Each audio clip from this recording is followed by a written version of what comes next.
ให้เขาฟรีๆกันได้ดอกว่าบ่ต้องมาพ่อคนหลายใจ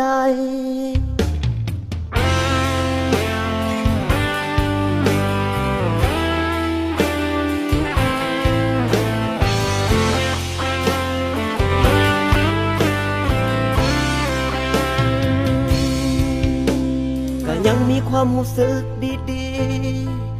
ที่เห็นน้องบ่ลืมอายแม้นเวลาผ่านไปนานเท่าใดก็ตามอายก็คือเก่ายังฮักเจ้าอยู่เด้อคนงามก็เสียหลักให้มือที่สามที่เขาเข้ามาอายจำเป็นต้องไปก็เพื่อความหังของเจ้าที่มีค่าเลือกเขาเจ้าคือสิดีกว่าอนาคตน้องบ่แม่นอายบ่หังแต่ย้อนความหักจึงให้เขาขอแฟนเก่าคนที่อายมองเมื่อครั้งก่อน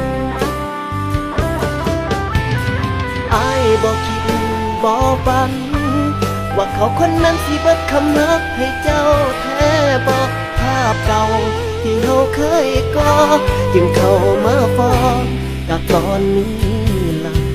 อย่าเสียน้ำตาไปเลยคนดีหากเขามีคนใหม่เข้ามายอมปล่อยให้เขาไปซะแล้วกลับมาหากอายสาน้อง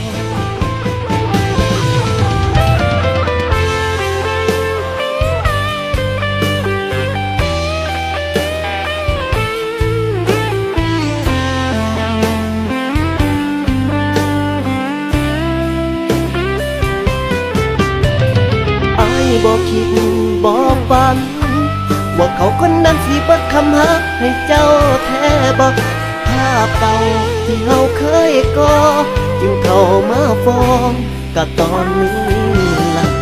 อย่าเสียน้ำตาไปเลยคนดีหากเขามีคนใหม่เข้ามายอมปล่อยให้เขาไปซะ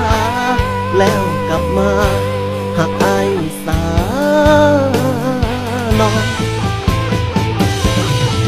ให้เขาฟรีๆก็ได้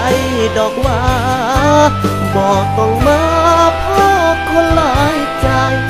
ชีวิตนี้ยังเริ่มไม่ได้กลับมาหาคือเก่าสาน้องกับแฟนเก่าคนนี้แหละนะสิเสร็จน้ำตาให้เจ้าครั้ง